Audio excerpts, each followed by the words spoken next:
E aí, galera, voltei para continuar explicando socialismo, a segunda parte. Agora, nós vamos estudar o quê? Olha a marca nossa, ó, valoriza a marca. Agora nós vamos estudar o quê? Anarquismo, nós vamos estudar a doutrina social da igreja e o internacionalismo da classe operária. Vamos seguir, meus queridos? O anarquismo, também chamado de comunismo libertário. Presta atenção, que eles têm semelhanças com o socialismo, mas rejeitam alguns princípios socialistas. Presta atenção. Eles são contra toda forma de governo e autoridade. Então, para eles, toda forma de hierarquia, toda forma de poder deve ser rejeitada. Por isso, anarquismo, ausência de poder, ausência de autoridade. Isso significa que até mesmo um governo socialista, isto é, um governo da classe trabalhadora, também deveria ser rejeitado. Por quê? Os anarquistas acreditavam que toda forma de poder corrompe e que os trabalhadores, caso chegassem ao poder, também iriam se corromper e criar novas formas de exploração, novas formas de opressão. Eles também eram a favor da abolição de toda a propriedade privada e de toda a desigualdade social, criando uma sociedade sem classes, isto é, eles também defendiam o comunismo. Eles rejeitam apenas o estágio transitório, que é o estágio socialista. Então, meus queridos, eles defendiam o quê? A superação do capitalismo e a instalação imediata da sociedade comunista, o comunismo esclarecido, sem o estágio transitório. Qual é o estágio transitório, meus queridos? O estágio socialista, sem a ditadura do proletariado. Preste atenção que os seus maiores representantes foram Joseph Proudhon, numa obra O que é a Propriedade, onde ele critica o capitalismo e propõe uma sociedade sem classes e a automática destruição do Estado, e o russo Mikhail Bakunin, que defende a forma de se alcançar essa sociedade. Como? A partir do anarquismo terrorista ou anarcoterrorismo. O terrorismo contra a burguesia, o terrorismo contra o Estado. A doutrina social da igreja é o nosso próximo tópico.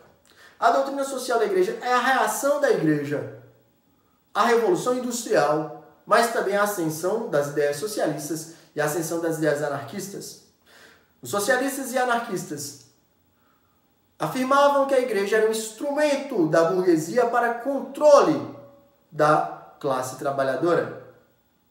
A resposta do Papa Leão XIII foi na encíclica Rerum Novarum. Rerum Novarum significa fazer novas as coisas, onde ele retoma a ideia da religião como instrumento de quê, meus queridos? A ideia da religião como instrumento de reforma e justiça social. Isso é muito importante. Então a igreja vai se posicionar na questão social da época, na questão que envolve o avanço da industrialização e das ideias socialistas, socialismo científico e o anarquismo. Ele se posiciona contra a luta de classes, contra o princípio da luta de classes e defende a conciliação entre burguesia e proletariado.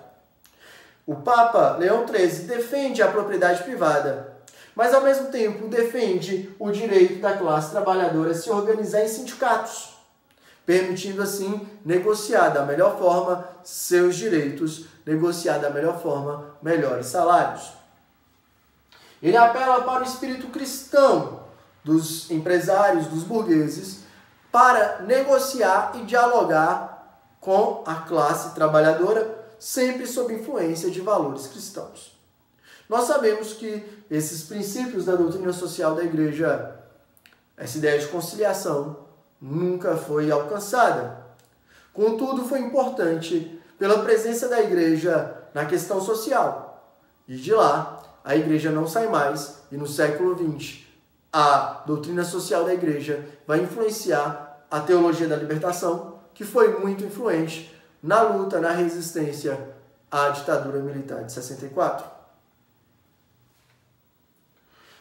Os trabalhadores, eles se organizaram e perceberam que sua luta era uma luta supranacional, isto é, uma luta internacional. Influenciados muitos por escritos que falavam sobre a união da classe trabalhadora contra a burguesia independente de nações, especialmente nos escritos de Marx, isso era muito comum, trabalhadores do mundo todo, univos, é assim que ele finaliza o Manifesto Comunista de 1948, os trabalhadores começam a organizar uma luta internacional. Então eles vão se reunir em diferentes momentos da história. Primeiro momento de 1864 a 1876, os trabalhadores das associações deviam criar uma estratégia internacional de luta contra a burguesia. Com a consequência, os trabalhadores se dividiram em diferentes correntes. Marxistas enfrentaram anarquistas. Qual o resultado? Os marxistas expulsam os anarquistas das associações internacionais e aí o movimento dos trabalhadores perde força. No segundo momento, em 1889, a classe trabalhadora se organiza novamente na Segunda Internacional e ela se fortalece. Os marxistas vão receber apoio de novos grupos de trabalhadores. Aqueles que mais se destacam é a social-democracia alemã. A social-democracia alemã acreditava que seria possível chegar ao socialismo pela via reformista e democrática, isto é, participar de eleições, chegar ao poder e fazer reformas graduais que iria gerar maior igualdade social. Sem revolução socialista ou sem uma luta de classes internacional. Isso seria feito chegando ao poder em cada estado nacional de cada país. Presta atenção, que nesse momento marxistas e sociais-democratas se unem. Contudo, o que vai acontecer? A Primeira Guerra Mundial interrompe essa união entre marxistas e sociais-democratas. Por que, Zé? Por um motivo bem simples. Cada trabalhador vai pegar em armas para defender seu país. Nesse momento, o nacionalismo foi mais forte que o internacionalismo socialista. Terceiro ponto. Após a Revolução Russa, nós vamos ter a Internacional Comunista, a Comintern, a Terceira Internacional.